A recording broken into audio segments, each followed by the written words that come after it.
Hello बच्चों, नमस्कार। स्वागत है आप सभी का आपके अपने प्यारे से YouTube channel Bihar board arts Vidyakul. और आप सभी का बहुत बहुत स्वागत करता हूं मैं, आपका रजत सर। और बच्चों, हमारे यूट्यूब पे कंटेंट की श्रृंखला में आज हम लोग शुरू करने जा रहे हैं अध्याय 4, और जिसका नाम है विश्वास, विचारक और इमारतें, या विचारक, विश्वास और इमारतें। इस वाले चैप्टर को हम दो भाग में पढ़ेंगे। आज हम पहला पहला पार्ट पढ़ेंगे। इसमें हम कुछ विचारक देखेंगे कि हमारे भारत में जो है एक समय ऐसा आया जब बहुत अराजकता फैल रही थी। दरअसल जो हमने पिछले 600 ईसा पूर्व से 600 ईस्वी तक का एक राजनीतिक इतिहास पढ़ा, फिर उसके बाद हमने धार्मिक और सांस्कृतिक इतिहास पढ़ा, सामाजिक इतिहास पढ़ा। अब हम थोड़ा सा सुधारवादी इतिहास पढ़ेंगे कि उस समय कौन कौन से विचारक थे, हमारे समाज में किस प्रकार के विश्वास चलते थे, और उस समय स्थापत्य कला का कैसे कैसे विकास हुआ। ये सारी चीजें हम लोग इस चैप्टर में पढ़ने वाले हैं। तो आज हम लोग एक पार्ट कंप्लीट करेंगे। तो चलिए हम लोग चलते हैं बच्चों आगे की ओर। इसकी कहानी शुरू होती है सांची की एक झलक। सांची दरअसल आपको पता है मध्य प्रदेश में रायसेन जिले में पड़ता है, और सांची में एक बहुत कमाल का स्तूप पाया गया था। इस वजह से सांची पूरी दुनिया में विख्यात हुआ। तो जरा सांची की झलक देख लेते हैं। सांची का स्तूप बौद्ध धर्म से संबंधित एक महत्वपूर्ण साक्ष्य है। देखो स्तूप क्या होता है। स्तूप दरअसल एक उल्टे कटोरे के आकार की एक ऐसी संरचना होती है, ऐसी। और इस उल्टे कटोरे के नीचे बुद्ध से संबंधित जो चीजें हैं या भगवान बुद्ध के जो अवशेष हैं वो रखे जाते हैं, और इसके ऊपर ये ऐसे एक उल्टा कटोरा बना दिया जाता है, फिर एक हर्मिका बना दी जाती है, और फिर इस पर एक यष्टि बना दी जाती है, और फिर इस पर ये छत्र बना दिए जाते हैं, और फिर ये प्रदक्षिणा पथ ऐसे बना दिया जाता है ऐसे, और ये तोरण द्वार लगा दिए जाते हैं। तो उस कुछ इस तरीके का स्तूप होता है। ठीक है बेटा, क्या होता है? कुछ इस तरीके का ये स्तूप होता है। ठीक है बेटा। तो ये जो स्तूप होते हैं ये बौद्ध धर्म में बहुत ही पवित्र स्थल माने जाते हैं। तो यही है, सांची का स्तूप बौद्ध धर्म से संबंधित एक महत्वपूर्ण साक्ष्य है। 19वीं सदी में यूरोपियों ने सांची के स्तूप में अपनी दिलचस्पी दिखाई। मतलब 1800 के सन में फ्रांसीसी जो यात्री भारत में, मतलब वैसे तो बहुत सारे यूरोपीय लोग आए, तो इन विदेशी लोगों ने सांची के स्तूप को जब देखा तो इनकी आंखें फटी की फटी रह गईं। इतना कमाल का स्ट्रक्चर, इतना कमाल का आर्किटेक्चर, इतना कमाल का स्तूप। फ्रांसीसी भी सांची के स्तूप को देखकर मोहित हो गए। सोचो, ये हजारों साल का बना हुआ स्तूप था, अशोक ने बनवाया था, और हजारों 1500 साल के बाद भी जब इसको देखा गया तो इसकी बनावट को, इसकी संरचना को देख करके मोहित हो गए फ्रांसीसी और जो ब्रिटिश अंग्रेज थे भारत में, यूरोपीय थे। इतने कमाल का बना था। अंग्रेज तथा फ्रांसीसी दोनों ही सांची के तोरण द्वार को ले जाना चाहते थे। सांची का जो गेट था, मतलब स्तूप का जो मेन गेट होता था, उसको तोरण द्वार कहते थे। और वो इतना खूबसूरती के साथ बनाया गया था, इतना खूबसूरत लगता था कि फ्रांसीसी और ब्रिटेन वाले इन्होंने कहा कि चलो इसको उठा ले चलते हैं यहां से, बहुत कमाल की चीज है। अच्छा, फ्रांसीसियों ने तो तोरण द्वार को फ्रांस के संग्रहालय में ले जाने के लिए शाहजहां बेगम से इजाजत मांगी। अच्छा, पहले जो सांची होता था यह भोपाल रियासत में आता था, और भोपाल रियासत की एक शासिका थी जिनका नाम था शाहजहां बेगम। तो शाहजहां बेगम की रियासत में ही ये स्तूप आया करता था, उनकी रियासत में ही सांची था और सांची में स्तूप था।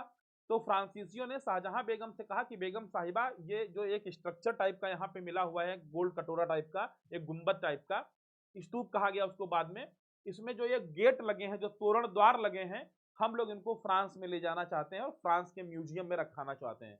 तो शाहजहां बेगम ने देखा और कहा कि देखिए ऐसा है, आप लोग एक काम करिए, जो इस स्तूप की मूल चीजें हैं आप उनको यहीं रहने दीजिएगा।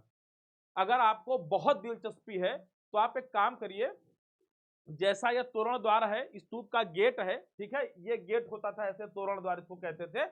अगले वाले में मैं आपको फोटो में दिखाऊंगा।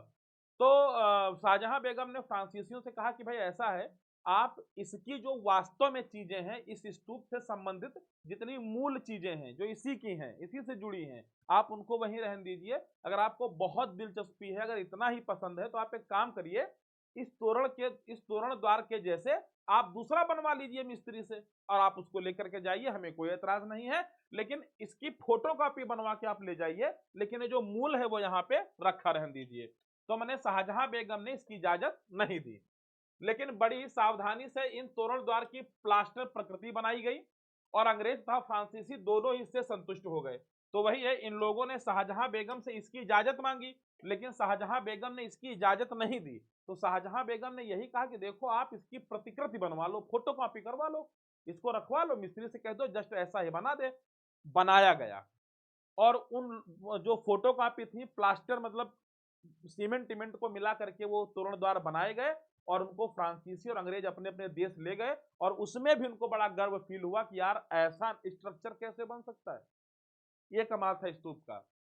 इस कारण मूल कृति भोपाल राज्य में अपनी जगह रह गई और इस वजह से क्या हुआ कि जो स्तूप की मूल चीजें थी वो भोपाल में रही। तो इसका सबसे बड़ा योगदान शाहजहां बेगम को जाता है कि भाई उन्होंने इस स्तूप की किसी भी चीज को इधर उधर होने नहीं दिया।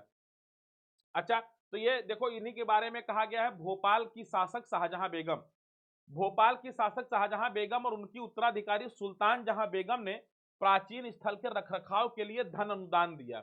जब भोपाल की शासिका को पता चला कि भाई ये स्तूप हमारे साम्राज्य में है, हमारे इलाके में है और ये बेकार पड़ा हुआ है, तो नवाब साहिबा ने क्या मतलब इन्होंने नवाब साहिबा ने क्या किया कि इन्होंने भाई पैसा दिया और कहा कि जाओ और वो टूटा फूटा है उसको सही करवाइए, स्तूप को सही से करवाइए, उसको सही से बनवाइए और उसको व्यवस्थित तरीके से करवाइए। तो इनकी बाद में इनकी जो उत्तराधिकारी हुई बेटी सुल्तान जहां बेगम, उन्होंने भी पैसा दिया, उन्होंने भी धन अलॉट किया उसके लिए कि भाई जाइए हम पैसा देते हैं और सरकारी खजाने से इसका जो मरम्मत है इसकी करवाई जाए और इसको वास्तव में जैसे था वैसे बनाया जाए। जॉन मार्शल ने सांची के महत्व को समझा और उस पर ग्रंथ लिखा। जॉन मार्शल ने इस चीज को बहुत, जॉन मार्शल पुरातत्वविद थे, वो हमारे जो भारतीय पुरातत्व विभाग था उसके जनरल भी रहे थे। तो जॉन मार्शल ने जब देखा सांची के स्तूप को तो उनको लगा कि ये कोई आम चीज नहीं है, ये बहुत कमाल की चीज है और इतनी कमाल की चीज उनको लगी कि उन्होंने उस पर पूरी एक किताब लिख दी और वो किताब क्योंकि सांची के स्तूप से संबंधित थी, उस किताब में सांची के स्तूप की विशेषताएं लिखी गई थी और उस किताब में कुल मिला के भारत की विशेषता लिखी गई थी कि भारत में ऐसी ऐसी प्रतिक्रिया मिलती हैं, भारत में ऐसे ऐसे स्थापत्य हैं, ऐसी ऐसी संरचनाएं हैं। तो जो ग्रंथ लिखा जॉन मार्शल ने, उस ग्रंथ के प्रकाशन के लिए मतलब उसको किताब बनवाने के लिए भी शाहजहां बेगम ने पैसा दिया। शाहजहां बेगम को यह लगा कि भाई चलो ठीक है। अच्छा, सुल्तान जहां को समर्पित किया गया। हाँ, तो जॉन मार्शल ने क्या किया कि सांची के महत्व को, सांची के स्तूप के महत्व से संबंधित एक किताब लिखी और उस किताब को उन्होंने जो शाहजहां बेगम की बेटी थी सुल्तान जहां बेगम, उनको समर्पित किया और उस किताब का प्रकाशन, उसको पब्लिश कराने के लिए जो पैसा लगा ना, वो सुल्तान जहां बेगम ने दिया, क्योंकि उनको लगा कि यार किताब निकलेगी, लोग पढ़ेंगे तो सांची के बारे में लोग जानेंगे तो बड़ा महत्व बढ़ेगा इसका। ठीक है, तो एक कमाल की चीज थी। अच्छा, सुल्तान जहां ने वहां पर एक संग्रहालय तथा अतिथिशाला बनाने के लिए भी धन का अनुदान दिया। शाहजहां बेगम ने कहा कि काम, सुल्तान बेगम ने कहा कि काम करते हैं कि जो सांची का स्तूप है वो ठीक तरीके से बन गया है तो वहां पे लोग उसको देखने आएंगे, इसलिए एक काम करते हैं वहां पे बुद्ध से संबंधित बहुत सारी चीजों के लिए एक म्यूजियम बना दिया गया। संग्रहशाला मतलब जो उस स्तूप से संबंधित जितनी भी चीजें थी उनको सबको इकट्ठा करके एक जगह रख दिया गया कि जो लोग आएंगे अपना देखेंगे और साथ ही साथ जो लोग आएंगे उनके रुकने के लिए कुछ कमरे बना दिए गए, मतलब अतिथिशाला, गेस्ट हाउस बना दिया गया। तो इस तरीके से सांची के स्तूप पर सुल्तान जहां बेगम और शाहजहां बेगम इन दोनों लोगों ने बहुत पैसा खर्च किया। क्लियर है? अच्छा, अब इसके बाद हम लोग थोड़ा बात करेंगे यज्ञ और विवाद। ये तो स्तूप के बारे में हो गया। देखो, ईसा पूर्व पहली सहस्त्राब्दी का समय दुनिया के इतिहास में महत्वपूर्ण मोड़ माना जाता है। मतलब ये जो 1 ईस्वी से और 1000 ईस्वी तक का जो समय है ना, ये दुनिया में बहुत बड़े बदलाव का समय माना जाता है। ये दुनिया का, ये 1 ईस्वी से लगा करके 1 ईस्वी से 1000 ईस्वी तक का जो समय है, 1000 साल का, ये बहुत महत्वपूर्ण माना जाता है। इस काल में महत्वपूर्ण महापुरुष आए जिनके नाम और उनसे संबंधित देश निम्नलिखित हैं। ये वो समय है इस समय दुनिया ने बहुत बड़े बड़े विचारक पैदा किए, बड़े बड़े विचारक आए और उन्होंने ऐसे ऐसे विचार दे दिए, ऐसे ऐसे सिद्धांत दे दिए जिन्होंने दुनिया के लोगों को सोचने की दिशा दी, उनके सोचने के तरीके को बदल दिया। तो वो विचारक कौन कौन थे? तो देखो कौन कौन। अब देखो, ईरान में जरथुस्त्र, चीन में खुंगसी, यूनान में सुकरात, प्लेटो, अरस्तु, भारत में महावीर और बुद्ध, ये वो लोग थे जिन्होंने ईरान के जरथुस्त्र, ये बहुत बड़े विचारक हुए, ठीक है, चीन के खुंगसी, यूनान के सुकरात, प्लेटो, अरस्तु, भारत के महावीर, बुद्ध, ये वो लोग थे जिन्होंने पूरी दुनिया के सोचने के तरीके को बदल दिया, जिन्होंने पूरे समाज की बुराइयों को उखाड़ के फेंकने का प्रयास किया और समाज को एक नई दिशा देने का काम किया। ये वो लोग हैं। तो बाकी तो हमें खैर उन लोगों से बहुत सम्मान है, लेकिन उन्हें हम पढ़ना नहीं है, हमें केवल अपने चैप्टर में भारत के दो विचारकों को पढ़ना है, एक महावीर स्वामी और दूसरे भगवान बुद्ध, इनके बारे में पढ़ेंगे। इन्होंने जीवन के रहस्यों को समझने का प्रयास किया, मनुष्य तथा विश्व व्यवस्था के बीच रिश्ते को समझने का प्रयास किया। ये वो लोग हैं जिन्होंने जीवन के रहस्यों को समझा, जीवन क्या है उसको समझा, और साथ ही साथ मनुष्य के जीवन का इस दुनिया से क्या संबंध है और कैसा संबंध होना चाहिए, ये सारी बातें भी इन लोगों ने बताने का प्रयास किया। इन लोगों ने यहां तक बताया कि मनुष्य का जीवन प्रकृति के साथ दोस्ताना होना चाहिए, ये नहीं कि पेड़ काटते जा रहे हैं, ठीक है, ये नहीं कि नदी का पानी यूज करते जा रहे हैं, धुआं बढ़ाते जा रहे हैं। तो इन लोगों ने यहां तक कहा कि देखो, मनुष्य का जो प्रकृति के साथ रिश्ता है वो बहुत सौहार्दपूर्ण होना चाहिए। अच्छा, इसी समय गंगा घाटी में नए राज्य और शहरों का उदय हो रहा था। तो जैसे मैंने आपको बताया कि ये जो 600 ईसा पूर्व का समय था और 600 ईस्वी तक, ये मान के चलो ये बहुत बड़ा परिवर्तनकारी काल था। इन 1000 सालों में बहुत बड़े परिवर्तन हुए। इसी समय हमने आपको बताया था कि गंगा घाटी में महाजनपदों का उदय हो रहा था, महाजनपद बन रहे थे, महाजनपदों का उदय हो रहा था। इसी के साथ जब महाजनपदों का उदय हो रहा था तो इस वजह से क्या हुआ कि भाई जो समाज था वो आर्थिक और सामाजिक जीवन में बहुत महत्वपूर्ण बदलाव आ रहे थे। महाजनपदों के उदय ने समाज को आर्थिक और सामाजिक रूप से बहुत सशक्त किया और इसके प्रभाव भी समाज में दिख रहे थे। अच्छा, अब इसके बाद की बात क्या है? इन चिंतकों ने बदलते हुए हालात को समझने का भी प्रयास किया। अब पहले समाज बहुत सरल था, धीमे धीमे लोगों के पास बहुत पैसा हो गया, जब बहुत पैसा हो गया महाजनपदों का उदय होने लगा, समाज जटिल होने लगा, तमाम प्रकार के रीत रिवाज, आडंबर, पता नहीं क्या क्या फैल गया। तो इन सारी चीजों के संदर्भ में समाज की सभी समस्याओं को समझने का भी इन चिंतकों ने प्रयास किया, समझे। इन्होंने जीवन के, अच्छा, तो इन्होंने खूब बदलते हुए हालात को समझने का प्रयास करते रहे। अच्छा, अब धीमे धीमे क्या हुआ, यज्ञ की परंपरा देखिए हमारे समाज में क्या हुआ कि देखो, अगर हम ऋग्वैदिक काल में देखें तो ऋग्वैदिक काल में क्या होता था, ऋग्वैदिक काल में बहुत जीवन सामान्य था। उत्तर वैदिक काल में आते आते क्या हुआ, समाज को बांट दिया गया, समाज को ब्राह्मण, क्षत्रिय, वैश्य, शूद्र, शूद्र है नहीं पड़ेगा, शूद्र यज्ञ नहीं करेगा, शूद्र को कोई अधिकार नहीं है, स्त्रियों को कोई अधिकार नहीं है।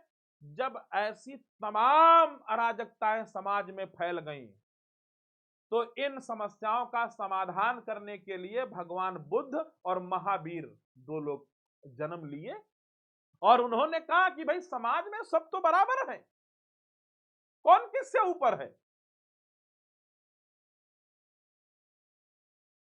तो समाज में जो अव्यवस्था फैली है वो तमाम कर्मकांडों से फैली है। अब उसी कर्मकांडों में एक कर्मकांड है यज्ञ। कैसे? प्राचीन युग से कई धार्मिक विश्वास, चिंतन, व्यवहार की कई धाराएं चली आ रही थी, ठीक है भाई, प्राचीन युग से ही तमाम भक्ति भाव की धाराएं, तमाम अलग अलग चिंतन विचार सब चले आ रहे थे। पूर्व वैदिक परंपरा की जानकारी हमें ऋग्वेद से मिलती है। ऋग्वेद में अग्नि, सोम, इंद्र आदि कई देवताओं की स्तुति का संग्रह उपलब्ध है। ऋग्वेद में बेसिकली अग्नि, सोम और इंद्र की पूजा की बात की गई है, उनकी स्तुति की बात की गई है, ऋचाओं, उनकी ऋचाओं की बात की गई है। अच्छा, उस समय लोग हल्का फुल्का यज्ञ करते थे, बहुत नॉर्मलाइज, और समाज में कोई बहुत विखंडन नहीं था। जो वर्ण व्यवस्था थी कर्म के आधार पर थी, शूद्र का बेटा पढ़ता था उसको ब्राह्मण कहा जाता था।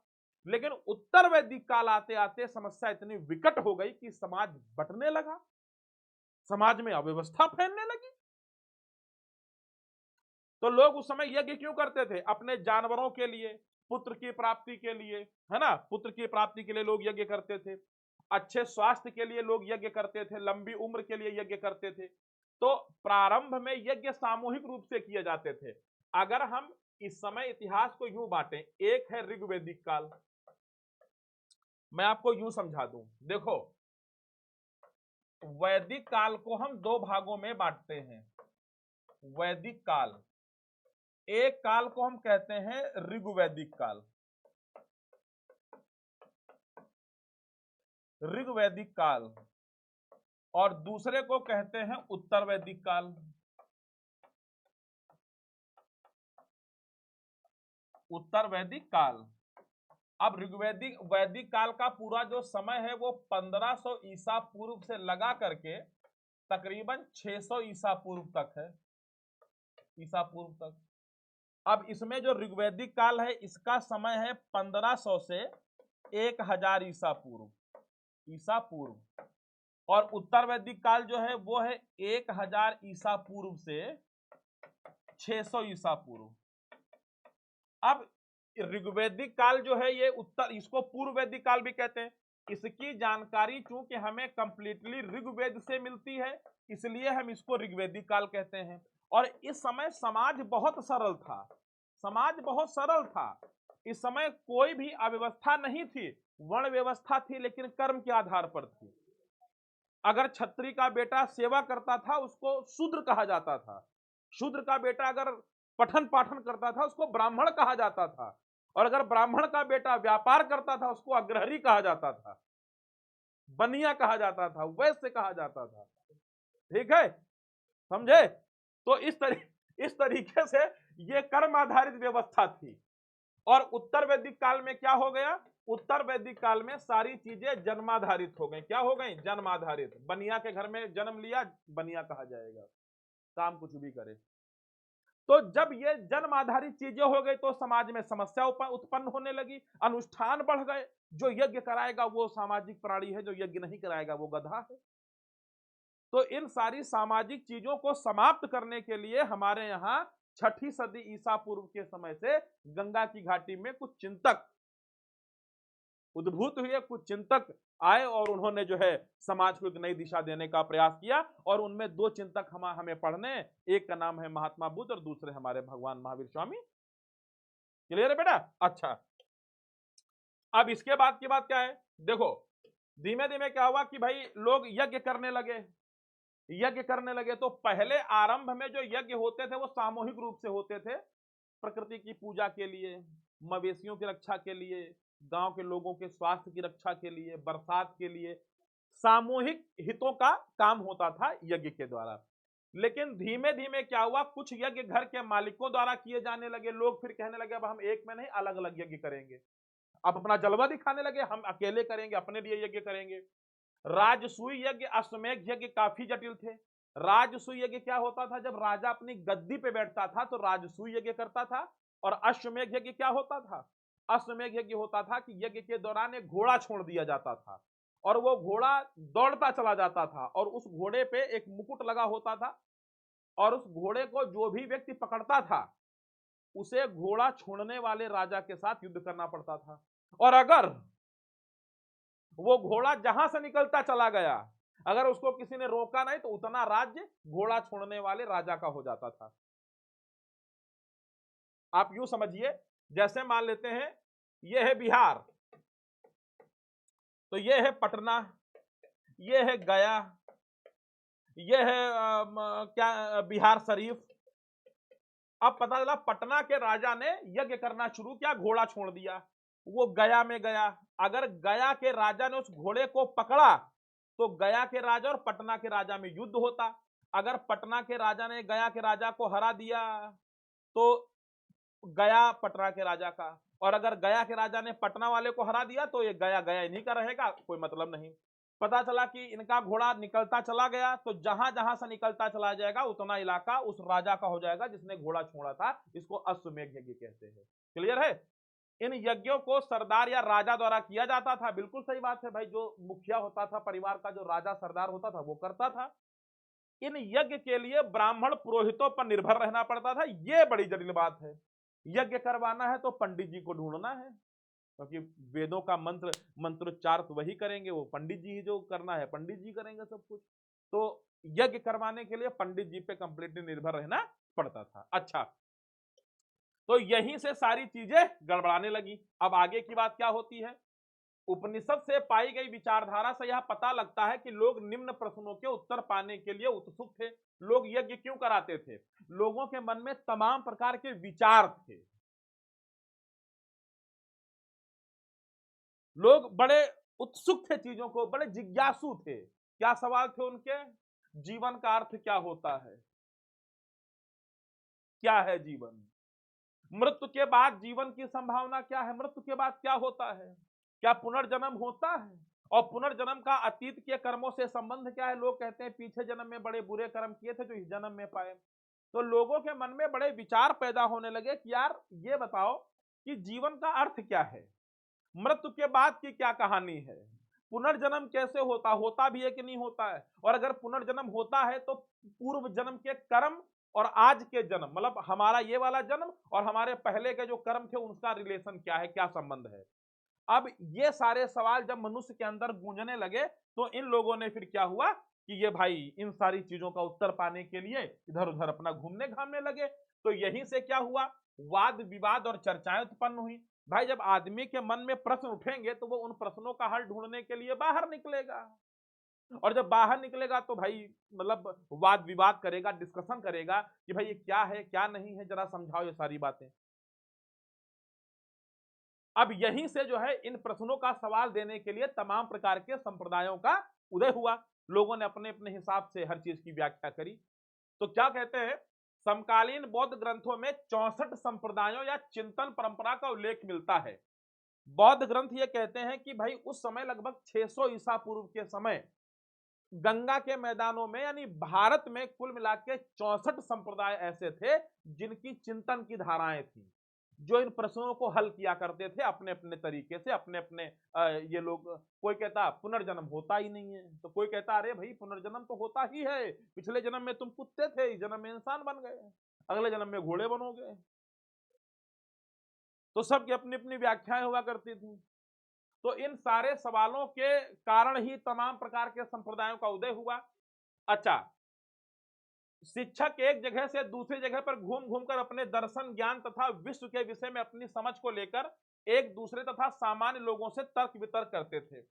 इसी समय कुछ ऐसे शिक्षक पैदा हुए, मैं आपको बार बार वो बात कह रहा हूं, ये लोग गांव गांव घूमते थे और लोगों के सवाल सुनते थे, उन सवालों का जवाब देते थे, देश दुनिया में क्या हो रहा है उसकी जानकारी लोगों को देते थे, और लोगों से कहते थे कि यार देखो जीवन में हमेशा वो काम करो जो तुम्हें अच्छा लगे, जिसके पीछे तर्क हो। मंदिर में पूजा इसलिए मत करो कि तुम भगवान को खुश कर रहे हो, मंदिर में पूजा की वजह क्या है वो तुम जानते रहो। आप कुछ भी करिए, ये शिक्षक यही समझाते थे गांव गांव में जाकर के कि आप कुछ भी करिए, कुछ भी करिए, यज्ञ करिए, लेकिन वो यज्ञ क्यों कर रहे हो ये बात तुम्हें पता होनी चाहिए। ऐसा ना हो कि हमारे पापा यज्ञ करते थे सो हम भी यज्ञ करते हैं, फिर हमारा बेटा भी यज्ञ करेगा। ये अंधानुकरण नहीं। तो आपने एक नाम सुना होगा ना, पुनर्जागरण, रेनेसा। समाज में एक नया दर्शन, एक एक एक नई विचारधारा लाना और लोगों को यह समझाना कि तुम्हें जो करना है वो सब करो, हम कुछ भी करने से मना नहीं करते, you are completely free to doing anything else. लेकिन मेरे कहने का मतलब यह है, अगर तुम यज्ञ कर रहे हो तो इसलिए यज्ञ मत करो कि हमारे पिताजी करते थे, उनके पिताजी करते थे, ये परंपरा चली आ रही। यज्ञ के पीछे का तर्क तुम्हें पता होना चाहिए।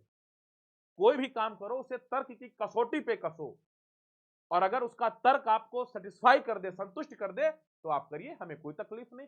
तो यही तो उदय हुआ। तो जब भाई धीमे धीमे क्या हुआ, जब लोगों के मन में तमाम सवालात उठने लगे, समाज में अराजकताएं फैल गई, इतने यज्ञ हो गए, इतने अनुष्ठान हो गए, तो तमाम लोग नहीं करवा पाते थे, तो उनके मन में सवाल उठते थे कि यार यज्ञ कराना जरूरी है क्या? अगर यज्ञ नहीं कराएंगे तो क्या कहानी नहीं बनेगी? उन्हीं सवालों का जवाब देने के लिए तमाम प्रकार के हमारे यहाँ शिक्षक हुए, तमाम संप्रदाय हुए, आजीवक संप्रदाय हुआ, अक्रियावादी हुआ, ठीक है, हमारे बौद्ध संप्रदाय हुआ, जैन संप्रदाय हुए, सिद्ध हुए, नाथ हुए, लोकायत हुए, चारवाक हुए, लिंगायत हुए, पता नहीं वैष्णव हुए, शैव हुए, बहुत सारे लोग। इनमें से हमें दो लोगों को बेसिकली पढ़ना है, एक बौद्ध को पढ़ना है, भगवान बुद्ध को, और दूसरे महावीर स्वामी को। इन लोगों ने जनता में घूम घूम कर, लोगों में घूम घूम कर, समाज में घूम घूम कर सिर्फ ये बताने का प्रयास किया कि आप जो भी काम करते हैं उसे तर्क के आधार पर पहले कसिए, कि मंदिर में हम प्रसाद चढ़ाने जाते हैं उसकी वजह क्या है। मंदिर का प्रसाद भगवान के आड़ में गरीबों तक पहुंच जाता है, उनका पेट भर जाता है, ये तर्क है प्रसाद चढ़ाने का। मंदिर में हम दान देते हैं, वो भगवान पैसा नहीं लेते, मंदिर का दान गरीबों की सेवा के लिए जाता है, इसलिए तुम चढ़ाओ मंदिर में, कि हम मंदिर के थ्रू गरीबों को जो है सेवा, गरीबों की सेवा का एक अवसर प्राप्त कर रहे हैं। ये नहीं कि मैं हनुमान जी को पैसा चढ़ा रहा हूं, हनुमान जी हमको, हनुमान जी को क्या पैसा चढ़ाओगे यार? वो तुम उनको कितना पैसा दे सकते हो जिसने दुनिया को बनाया, जिसने तुमको दिया उसको तुम पैसे से खरीद लोगे? 2 किलो लड्डू चढ़ा के डील कराओगे? नहीं होता है। तो यही जो शिक्षक हुआ करते थे उस समय के, ये एक जगह से दूसरे जगह घूम घूम कर यही सारी बातें लोगों को तर्क वितर्क सिखाते थे। वाद विवाद करो, डिस्कशन करो, किसी परंपरा को यूं ही मत मानो। अगर वो तार्किक हो, अगर वो तर्क संगत हो, प्रासंगिक हो, आप उसको कंटिन्यू करिए, और अगर तर्क ना समझ में आए तो किनारे करिए भाई, ढोना नहीं है किसी चीज को। ये जो चर्चाएं होती थी, कुटागार साला, कुटागार साला क्या होता था? एक तरीके की झोपड़ी होती थी, ऊपर उसके चोन निकली होती थी, एक तरीके की कुटिया मान लीजिए, कुटागार शाला उनको कहते थे। तो ये जो चर्चाएं, ये वार्तालाप, ये जो सत्संग, या जो क्या कहते हैं शास्त्रार्थ, ये कुटागार साला नामक झोपड़ियों में होते थे, ठीक है। और ये जो मतलब जो ये मनीषी मतलब है जो विद्वान विचारक शिक्षक होते थे, ये गांव गांव घूमते रहते थे, फिर जब शाम होती थी तो इन्हीं झोपड़ियों में ठहरते थे। रात में ही सत्संग जुड़ता था, शास्त्रार्थ होता था, जीवन क्या है, जीवन का मोल क्या है, अर्थ क्या है, पुनर्जन्म का इस जन्म से क्या संबंध है, कर्म कैसे चलते हैं, निर्माण क्या है, निर्जरा क्या है ना, कर्म क्षय क्या है, सब इधर उधर चीजें। तो ये एक नया विचार शुरू हुआ हमारे यहाँ। अच्छा, इसके बाद क्या हुआ? मनीषी दरअसल पर्यायवाची होता है बहुत विद्वान लोगों, बहुत विद्वान, गुणी, सुधी लोग, विद्वत जन, इनका सबका एक क्या होता है? पर्यायवाची होता है। अच्छा, इन चर्चाओं में यदि कोई शिक्षक अपनी प्रतिद्वंदी को अपनी बातों से, तर्कों से समझा लेता था, तो वह अपने अनुयायियों के साथ उसका शिष्य बन जाता था। जैसे मान लेते हैं एक टीचर मैं हूं, ठीक है, और एक मान लिया आत्मा सर हैं, उनके साथ 20 उनके चेले हैं, मेरे साथ 20 चेले हैं। हमारा आत्मा सर का डिस्कशन चालू हुआ, तो पता चला डिस्कशन करते करते करते आत्मा सर ने हमको हरा दिया, हम निरुत्तर हो गए। तो मैं क्या करता कि अपने सभी शिष्यों के साथ आत्मा सर को गुरु स्वीकार कर लेता कि आप हमारे गुरु हैं, चलिए अब हम भी आपके साथ चलेंगे। तो ये होता था। अगर किसी से हम तर्क वितर्क में हार गए, शास्त्रार्थ में हार गए, तो इसका मतलब यह कि उसके पास ज्यादा नॉलेज है, हमारे पास कम, तो हम अपने शिष्यों सहित जो है ज्यादा नॉलेज वाले व्यक्ति के साथ शामिल हो जाते, उसके चरण रख लेते, हे प्रभु अब आप ही का सहारा है, आप हमको ज्ञान देते रहिए। ये होता था, ये सब नियम होते थे। ऐसे ही कुछ शिक्षकों में महावीर और गौतम बुद्ध भी शामिल थे, बेसिकली इन्हीं के बारे में पढ़ना है। इन्होंने तर्क दिया कि मनुष्य खुद अपने दुखों के मुक्ति का प्रयास में, हाँ, इन्होंने क्या तर्क दिया? इन्होंने कहा कि देखो, अगर मनुष्य के जीवन में दुख है तो उस दुख का निवारण कोई मंदिर, मस्जिद या कोई भगवान नहीं कर सकता। उस दुख का निवारण अगर कोई कर सकता है तो सिर्फ वो मनुष्य ही कर सकता है जिसके जीवन में वो दुख है। यही कहा इन्होंने कि अगर मनुष्य के अंदर दुख है तो दुख का कारण ही मनुष्य है, और उस दुख का निवारण भी उस मनुष्य के ही द्वारा होना चाहिए, और वही कर भी सकता है, और ये होता भी है। हमारी क्या समस्या है, हम 4 लोगों में गा के चले आए, लोग हमारा मजाक बनाते हैं। समस्या का समाधान तभी होता है जब हम प्रयास करते हैं, बिना हमारे प्रयास के समस्या का समाधान होना असंभव है। इन्होंने वेदों को चुनौती दी, भगवान बुद्ध ने, महावीर ने, उन्होंने कहा वेद क्या है भाई, क्या मतलब है इनका। अगर इसमें कोई ऐसी चीज वेदों में लिखी है जो समाज को अलग करती है, समाज के लोगों में विघटन पैदा करती है, तो मैं नहीं मानता ऐसे वेदों को। और सही बात है, मैं भी यही कहता हूं कि अगर कोई भगवान 2 किलो लड्डू से हमारी बात मानता हो तो मैं ऐसे भगवान को नहीं मानता।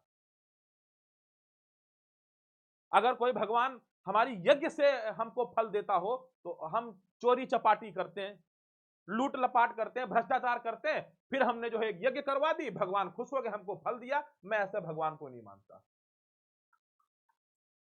अगर कोई आदमी अपने माँ बाप को दुख दे रहा है और उसके बाद जा करके मंदिर में घंटी हिला के और भगवान को 5 किलो लड्डू चढ़ा के और भगवान खुश हो गए, मैं ऐसे भगवान को नहीं मानता।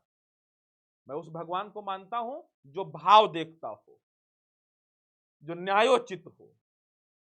तो भगवान बुद्ध ने भी यही कहा कि अगर वेदों में कोई ऐसी बात लिखी है जो समाज को गति देती है, अगर समाज को प्रकाश देती है, उस बात को हम सहर्ष स्वीकार करते हैं। लेकिन अगर वेदों की कोई बात समाज के लोगों को कुंठित करती है, समाज के लोगों को बांटती है, समाज में अराजकता पैदा करती है, मैं ऐसे वेदों को नहीं मानता। जिसको जो करना है कर ले। उन्होंने साफ चुनौती दी। इनके अनुसार ब्राह्मण व्यवस्था गलत थी, बिल्कुल। भगवान बुद्ध ने सीधे कहा कि ये जो ब्राह्मणी व्यवस्था है, क्या मतलब है यार, अपने फायदे के लिए तुमने तमाम यज्ञ बना दिए, ये कर दिए, वो कर दिए, अब आदमी कुंठित है, साला हम यज्ञ नहीं करा पाए, हमको भगवान का वो नहीं मिलेगा। ये जो शूद्र की व्यवस्था है, तुम वेद नहीं पढ़ सकते, तुम ये नहीं कर सकते, तुम छुआछूत नहीं, तुम छूत हो, तुम यहां नहीं निकल सकते, इन सारी चीजों का बुद्ध भगवान ने जम के विरोध किया। बोले ये सब नहीं मानते हैं हम लोग। क्लियर है बेटा? अच्छा, या किसी व्यक्ति के अस्तित्व को उसकी जात और लिंग से निर्धारण होना गलत मानते थे। भगवान बुद्ध कहते थे किसी व्यक्ति का अस्तित्व उसके कर्मों से होना चाहिए, उसके आचरण से होना चाहिए, उसके लिंग, उसके स्त्री पुरुष होने से नहीं होना चाहिए, उसके ब्राह्मण क्षत्रिय वैश्य शूद्र होने से नहीं, उसके वर्ण और उसका लिंग उसके अस्तित्व के लिए निर्धारक नहीं है। अगर किसी व्यक्ति के अस्तित्व का निर्धारण करना है तो आप उसके कर्म देखिए। अगर कोई ब्राह्मण है गलत कर्म करता है तो निकृष्ट है, और अगर कोई शूद्र है अच्छे कर्म करता है तो वो उत्तम है, पूजनीय है। भगवान बुद्ध यही तो कहते थे।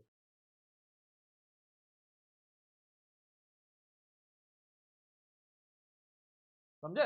अब इसके बाद हम लोग यहां से शुरू करेंगे जैन धर्म। तो इसमें हमको जैन धर्म और बौद्ध धर्म दो बेसिकली मतलब बेस मुख्यतः पढ़ने हैं। तो देखो, जैन धर्म के जो संस्थापक थे वो थे स्वामी ऋषभदेव, इन्हीं को आदिनाथ भी कहते हैं। अच्छा, जो जैन धर्म के जो बड़े गुरु होते हैं उनको तीर्थंकर कहते हैं। तीर्थंकर, तीर्थंकर का मतलब होता है दुनिया रूपी भवसागर को पार कराने वाले, मुक्ति दिलाने वाले। जो दुनिया का भवसागर है, जहां हम तमाम मोह माया से बंधे हुए हैं, मोह पाश में बंधे हुए हैं, इन मोह पाश को तोड़ करके परम सत्य तक पहुंचाना, जो पहुंचाते हैं उन्हीं को तीर्थंकर कहते हैं जैन धर्म में। तो जैन धर्म गुरुओं को तीर्थंकर कहा जाता है।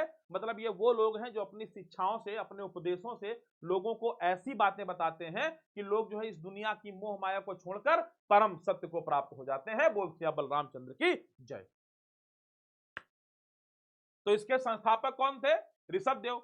जैन धर्म में कुल मिलाकर 24 तीर्थंकर हुए, मतलब 24 सर्वोच्च गुरु हुए हैं।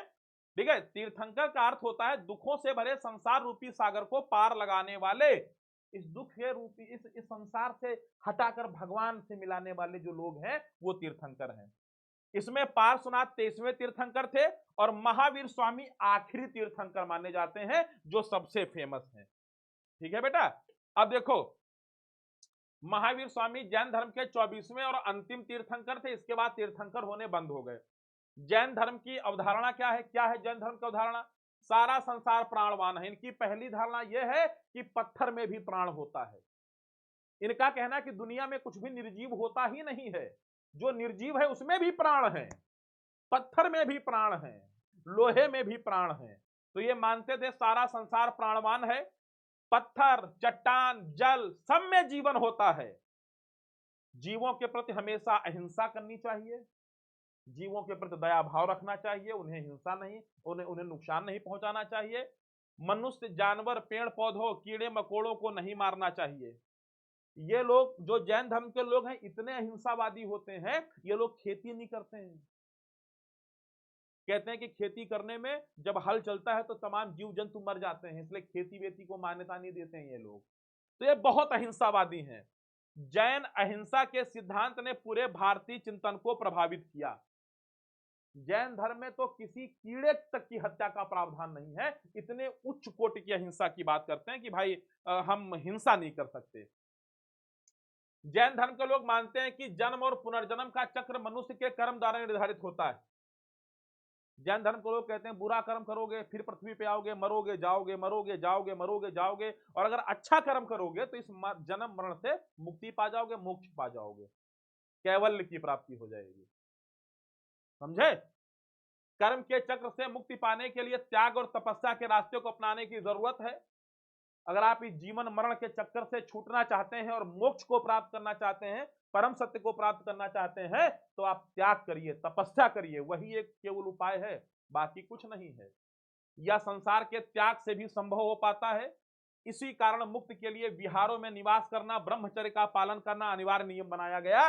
इसलिए जैन जो साधु होते हैं इनके लिए ब्याह शादी कुछ नहीं, ब्रह्मचर्य का पालन करो, दुनिया से अलग रहो, अपने आप को देखो, सत्कर्म करो, त्याग करो, तपस्या करो, खूब भगवान की लीन रहो भक्ति में 24 घंटा। भूख लगे एक टुकड़ा खा लिए, काम खत्म।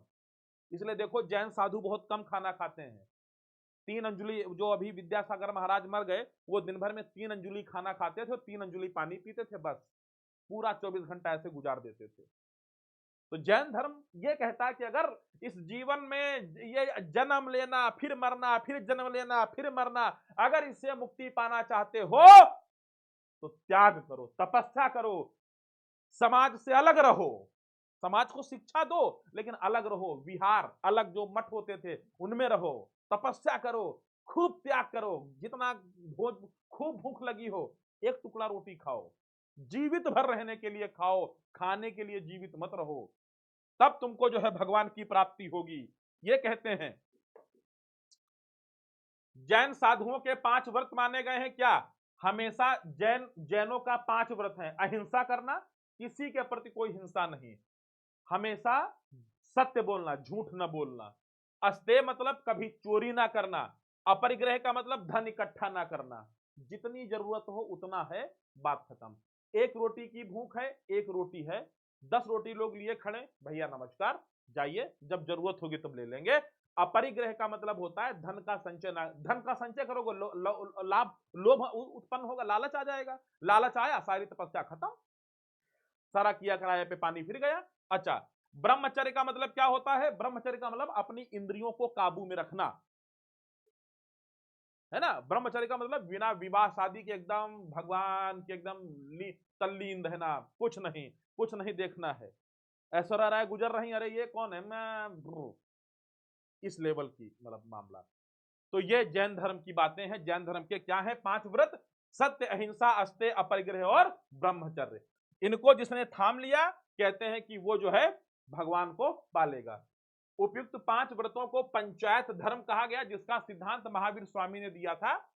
अच्छा, जैन धर्म का विस्तार, धीरे धीरे जैन धर्म भी भारत में विभिन्न हिस्सों में फैलने लगा। अब जैन धर्म यार आया तो जैन धर्म फैलने लगा, लोगों को लगा हाँ यार ये कमाल की चीज है, न कोई अनुष्ठान, न कोई आडंबर, न कुछ, न पैसा, न धन, न खर्चा, फ्री ऑफ कास्ट है, आराम से मौज काटो, इसी में भगवान की भक्ति करो। लोगों को लगा हाँ ये ठीक है यार, इसमें यज्ञ पज्ञ का कोई गेम नहीं है। लोगों को लगा अच्छा है यार, नया आया है, वायरल करो, तो वायरल होने लगा भाई समाज में। बौद्ध विद्वानों की तरह जैन विद्वानों ने प्राकृत, संस्कृत तथा तमिल जैसी अनेक भाषाओं में अपना साहित्य लिखा। ये लोग अपने ग्रंथ भी लिखा करते थे, ठीक है बेटा। और वर्तमान समय में काफी प्राचीन जैन मूर्तियां भी उपलब्ध हैं। बहुत सारी जैन मूर्तियां गांधार शैली, मथुरा शैली तमाम बनाई गई। तो बच्चों इसी के साथ हम आज का ये टॉपिक खत्म करते हैं, और अगला टॉपिक जो आपका रहेगा वो बौद्ध धर्म से संबंधित होगा। और मुझे उम्मीद है कि आपको टॉपिक बहुत मजा आया होगा पढ़ के। तो अगर आपको एक क्लास अच्छी लगी हो, ये लेक्चर अच्छा लगा हो, तो आप इसको शेयर करना बिल्कुल मत भूलिए। और ये आपका अपना यूट्यूब चैनल है, इसको अपना प्यार और सहयोग जरूर देते रहिए। मिलते हैं नेक्स्ट वीडियो में, और इसी के साथ आप सभी का बहुत बहुत आभार हमसे जुड़ने के लिए। नमस्कार, धन्यवाद, जय हिंद, जय भारत।